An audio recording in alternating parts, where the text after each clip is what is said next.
Bungalow Bill here. So, today I thought I'd go over some of the prototype vehicles that I've been making this week, which are built around the concept of close combat or melee craft, because a while ago I built a craft, the Reamer, which was about experimenting with a breadboard for making ramming more feasible, but was not intended to be a particularly good melee craft in its own right, especially with melee rebalances coming up. None of these craft actually use that breadboard because I'm still in the stage of figuring out the type of weapon layout that I'd like to use, and to some extent I still haven't entirely decided that yet. Here is the original idea that I was going with. Essentially, it is an incredible amount of laser storage, nearly 500,000 beam energy, and relies on the laser cutters, which you connect them to another laser cutter. This whole thing is on a spin block, so it can swing down and sort of make a sword underneath the craft when it gets close to enemy vehicles. Their tooltip states applies 10 times more damage and 10 times more AP than a something, I guess, when fired from a laser combiner. Their damage seems to be incredibly highly unreliable. This will put some of the beam underwater, and as far as I can tell, that doesn't actually affect the damage. This beam, in theory, should do at least 3 million damage at 600 AP, according to the tooltip. It usually does about 500,000 before it runs out of charge, but sometimes does as much as 1 million. And I don't really know why, but it's a little underwhelming. On paper, this seemed absolutely fantastic, and in my original bench tests, where I just strapped it to a craft and put a bunch of heavy armor blocks in the way of the beam, it was absolutely devastating. But for some reason, when I scaled it up and actually tried to use it in combat, I just wasn't getting the numbers out of it that I was during bench testing, and I've never been able to figure it out. I've tried it against a bunch of craft, aircraft, craft without smoke, that sort of thing. Nothing really changes it. The other thing is I've got a bunch of laser destabilizers here so that it can cut through craft more quickly, otherwise it'll get snagged up on them rather than lasering straight through. Still doesn't always help. Currently, the collision detection is incredibly vague, so even though this is only 1 meter wide, even if I cut a 3 meter wide path through an enemy craft, it'll often get caught up, especially if I just don't go in a straight line. And this is currently set up with the attack run AI, so sometimes it'll try to cut an enemy bow to stern. This also has rams to protect itself, although I put my craft in God mode at the moment, but this will get fetched up on enemy craft as well, which is why it has rams on it. So, vastly unfinished, still a ton of work to do on it. It's moving very slowly, and that's kind of intentional. I've set the forward thrust incredibly low on it, so it'll get more reliable hits at about the 60 to 70 meters a second its maximum speed is. The intent long term was that this craft would brake and slow down as it approaches a target for an approximate closing speed of 40 to 50 meters per second, but would have a top speed capability of about 160 meters per second, so that it could chase down fast craft, but would slow down enough to get reliable collision detection, which is a huge issue with ramming vehicles, right? If you're going 160 meters per second, you're moving 4 meters per frame.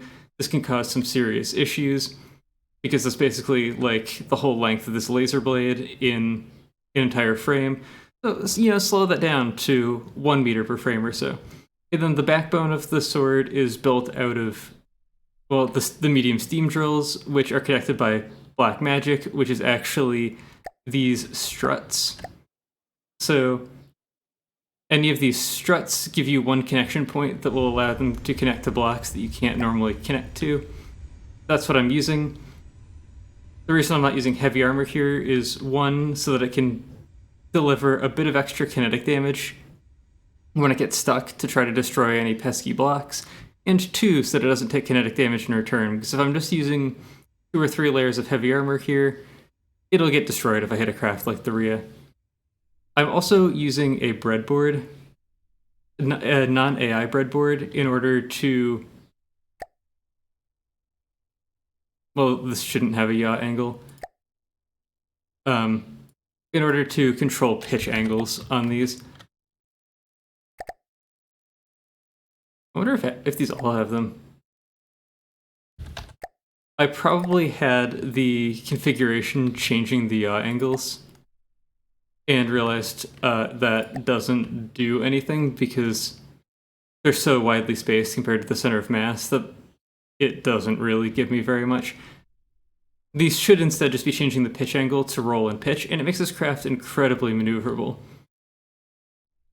The other reason that I wanted to use lasers was because I can put laser turrets on this, and even though these are set to hold fire below 100% energy, they can still shoot down Hakes into that kind of thing, and that's incredibly useful to have your ramming vehicle also be a fly swatter before it actually performs its ramming functions, or if there's nothing for it to ram at all, to be able to do that. Another thing that's useful about this blade setup that I haven't used for this yet is it makes it way easier to hit small craft if you roll the bottom of your craft to the target. It makes a roughly 50-meter wide cylinder around the craft that you can kill anything that goes inside of it. Now, the last time I tested this, and approximately the 10 times before that, it crashed the game. So we're just going to spawn in the Rhea very close. It's going to make my camera point straight into the air while I slow down time. We will see that we're in God mode. We will disable the enemy's firing. And let's see how we approach. It looks like we're going to try to cut it at a very long angle, and we're going to hit the superstructure as well. I need to put rams on the actual craft for when it's not in God mode, so that it doesn't take damage from ramming superstructures. Alright, we're making contact right about now.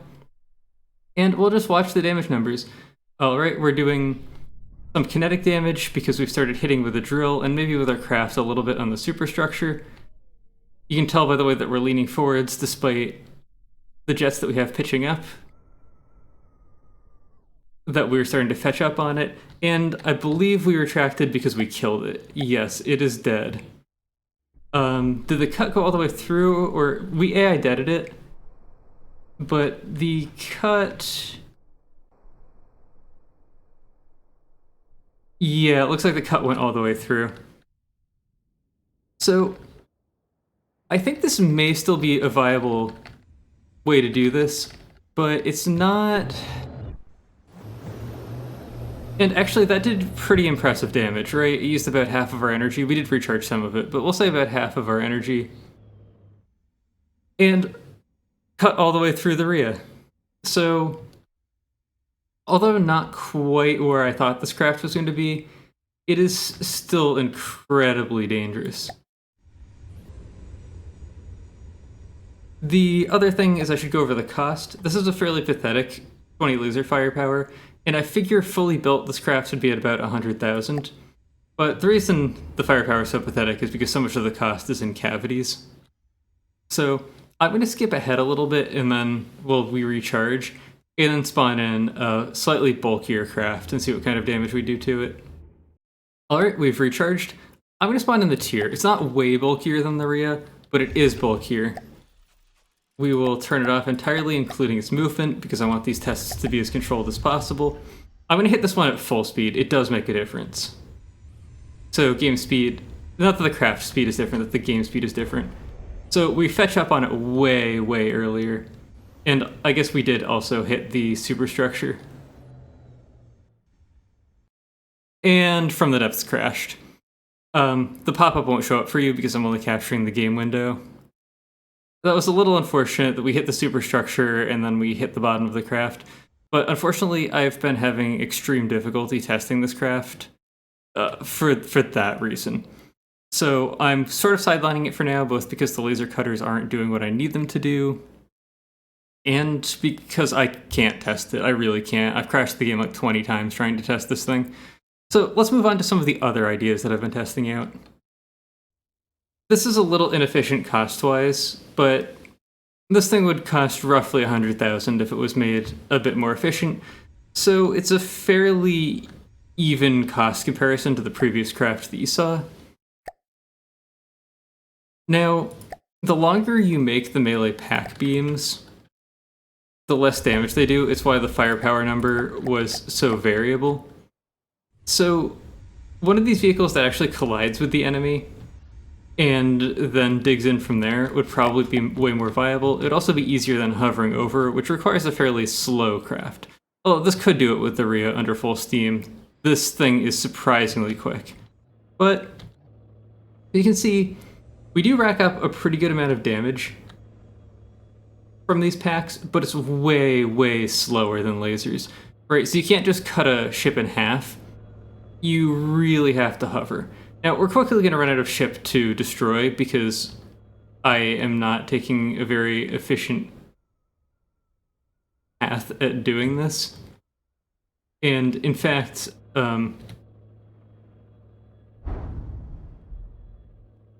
okay, this isn't what I wanted.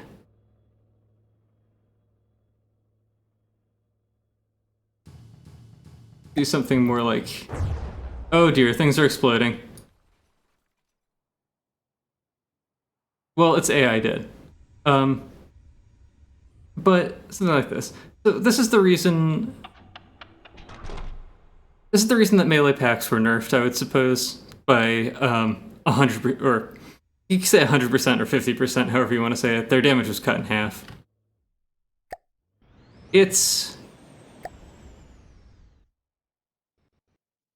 So it's not super efficient in materials destroyed per unit of energy, but it is efficient as far as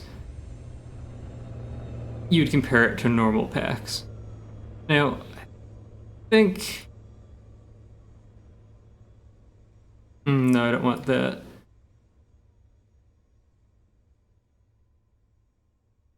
I am changing the range value for some reason, and I do not want to be.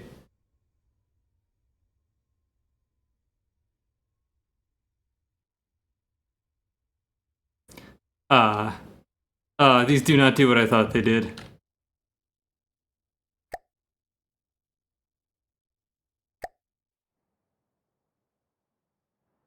That's what I wanted to do. Alright, let's spawn in another Rhea. We've got the proper egg beater going this time. So again, I think the way that you really want to use this is to put steam drills or something on, just because they're really big, really heavily armored, and don't take impact damage, but not really worry about powering them that much. Ram into the enemy craft, so you don't have to stably float over them like this, and then just maul them with the packs. And you can deactivate them as well, which means that you can cover them with some sort of cover or a lens or something. The correct way to do this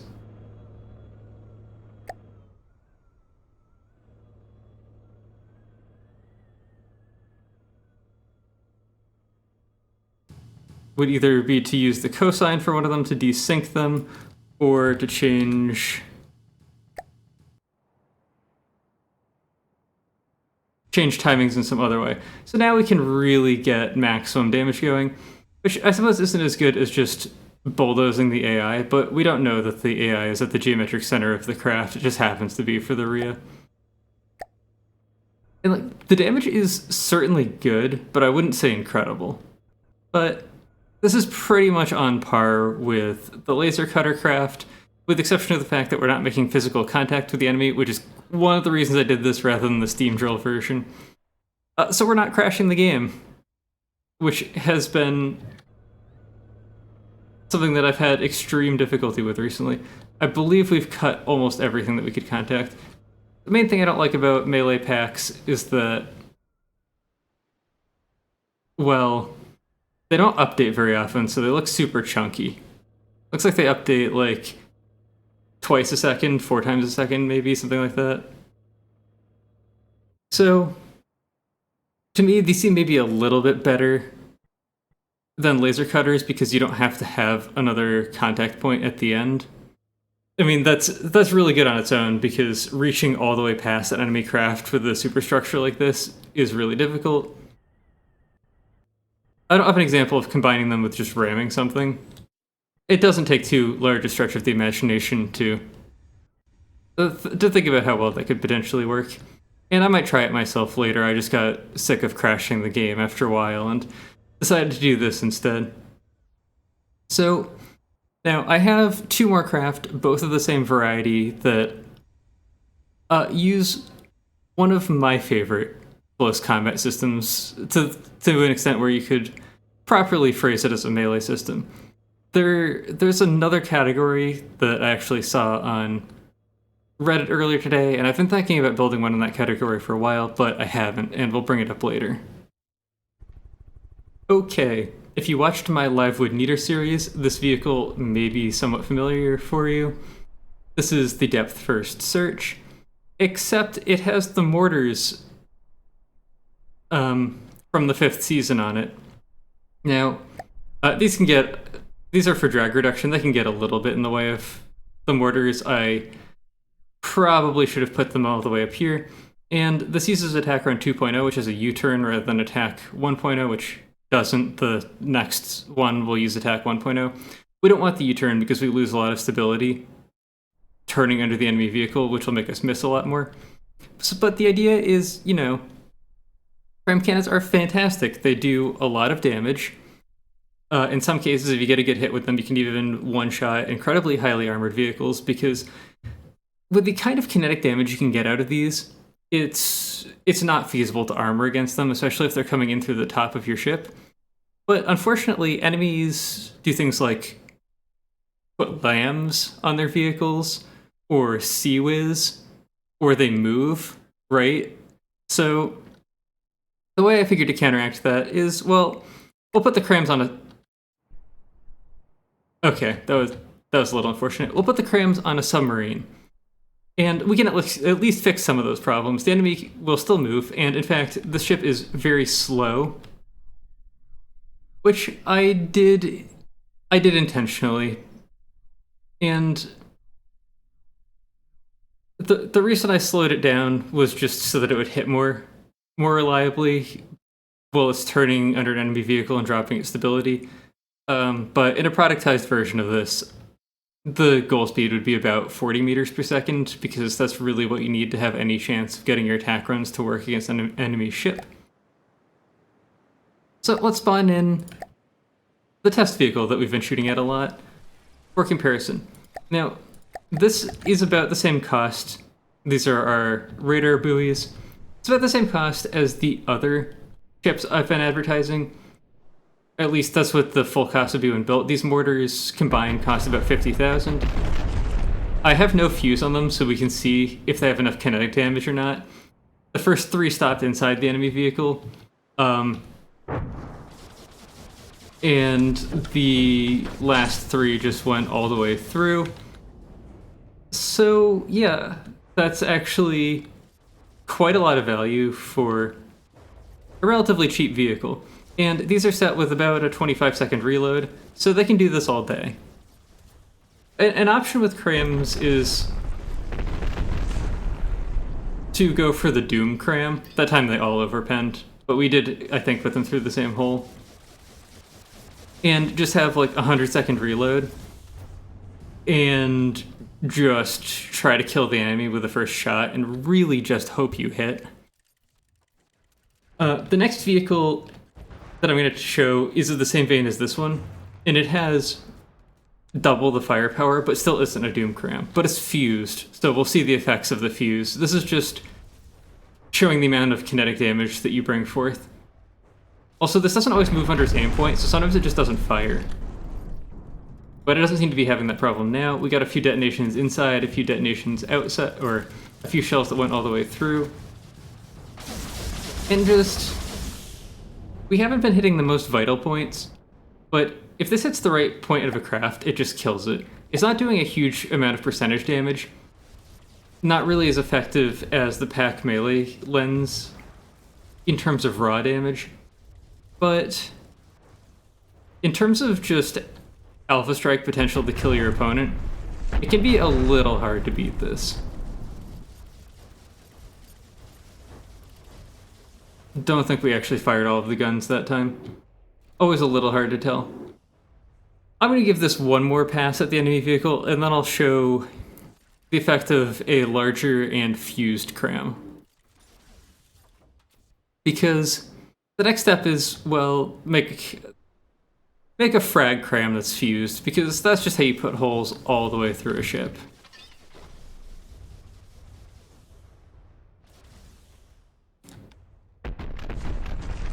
not choosing a good aim point there.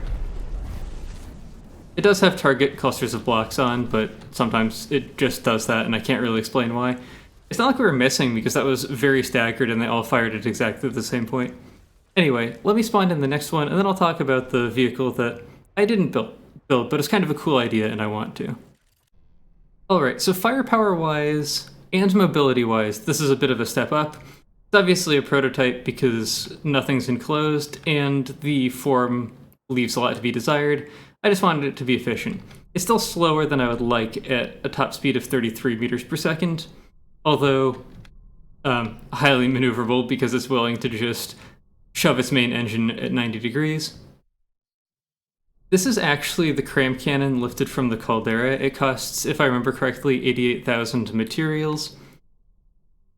And in this modified version that has significantly more AP, it brings in 240 firepower. The 280,000 kinetic damage is way more than it actually deals because the 11 AP is moderately weak. There is a balance here between fragmentation damage and AP.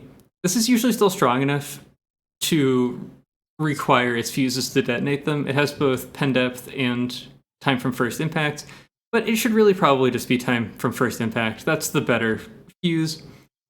So this craft would come in at roughly 50% more than the other ones.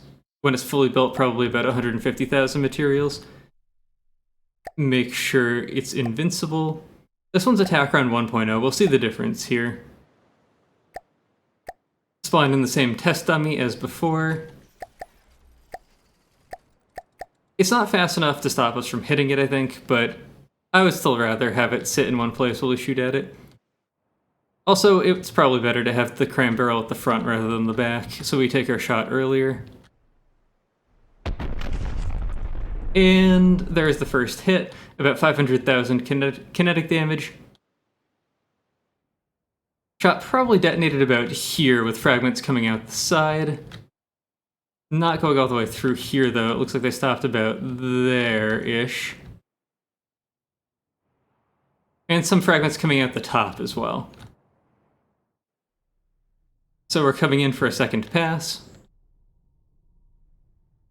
Hopefully we'll choose a different target. We change targets every 15 seconds or so. And that happens sometimes. This one's operating at a higher altitude than the other one, and we try to pass under the center of the enemy vehicle, which is not necessarily the aim point of the weapons. And sometimes it can't reach the aim point of the weapons. A finalized version of this, I might put a turret in the middle of it so that it can roll the gun back and forth. Another thing that can happen is the aim point can change when we're under the enemy vehicle, and it's not able to rotate fast enough to put a shell through it. So there we go, another 300,000 kinetic damage. Nothing horribly useful there. There are drive components falling out though. And as before, there are holes in the top and the bottom, although this isn't the most armored portion. I suspect that even if we almost took out the belt blaster at the back. It's not fused because you can't fuse, or it's not ejectored because you can't ejector them. So, pretty good reach there. And another shot, basically eviscerating this forward gun. So, each of these shots, like at that 600,000 damage, really does pretty much as the melee craft that aren't much cheaper than this do in their entire lifetime. And you can make these doom crams, right? This is a 25-second reload. You could really up that a lot and just do an HE cram that annihilates a craft. Of course, if you hit like this, it won't annihilate it, right? You have to actually hit the middle of it. But still, this is my favorite mortar application so far. Now, while we're blowing up the Rhea, I'll talk about the craft I didn't build. And I was just reminded of it very recently looking at Reddit, seeing that someone had made another ammo ejectored missile, which is a thing to do, right? You make an APS gun, have ammo ejectors point forwards, blows up a nuke when it's pointing at the enemy vehicle and very close, and detonates itself, spewing its shells all over the enemy. And those can do fantastic amounts of damage. Although they do have to die to do it, and they tend to be a little expensive, though. Not the worst, because you can make the shell entirely payload. There's no reason to put any gunpowder in it. It'll move the same speed coming out of the ammo ejectors no matter what. And we miss. The accuracy on this thing is fantastic. I haven't figured out why it misses. Or I shouldn't say the accuracy is fantastic, but the stability is high. The detection is quite good. And it still misses sometimes. It's just, for some reason, target clusters of blocks chooses one at the very edge sometimes, and that's just how life is. But the one that something that I'd build instead of the suicide missile would be, there we go, that's more what I was looking for, would be more like an attack run plane that has a burst fire gun. So it'd be a little bit less cost efficient for the first use, because it'd probably have to be clipless. You could do one clip and have it fire half of its shells at a time. That sort of thing, but if you wanted to fire the whole payload, which you might not, sometimes you just overpen anyway. So it could be more useful to fire, half or a third of its shells. Yeah. This is happening way more than it should.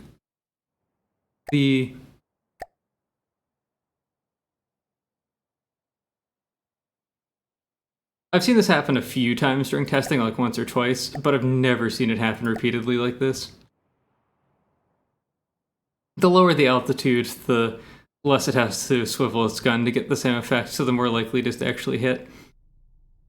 It has the highest barrel rotation speed I could get as well. Yeah, it changed targets halfway. And almost missed because of it.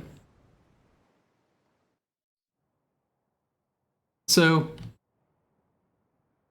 I would rather use a burst gun where if you have no gunpowder in your shells, you're not reliant on barrel cooldown speed. It's just how fast your autoloaders can get new shells, which if you only have autoloaders and no clips, it's all of your shells at the same time. Use a very small amount of rail draw to shoot them relatively slowly. And make sure that you have enough rail draw and enough barrels. Well, enough rail draw split among your barrels to shoot all of your shells at the same time. I have a ship on the Steam Workshop that does that sort of thing. And you can do that in a plane or that sort of thing, because the less energy you have to put into your shells to get a hit, the less speed they need, the better. So it's another alternative that a submarine or a close combat plane. There we go, that's finally the type of hit I wanted. Had to wait a long time for that one. Submarine or a plane that does close passes. I don't know why they have stone around this material storage. Can make really good use of that by ejecting shells at, 50 to 100 meters per second.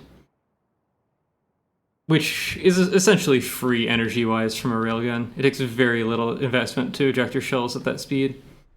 And unlike the Suicide Nuke version, it doesn't kill itself. I'm pretty sure we changed targets again. Or changed targeting blocks right as we were getting under it. We changed from trying to target here to trying to target around there.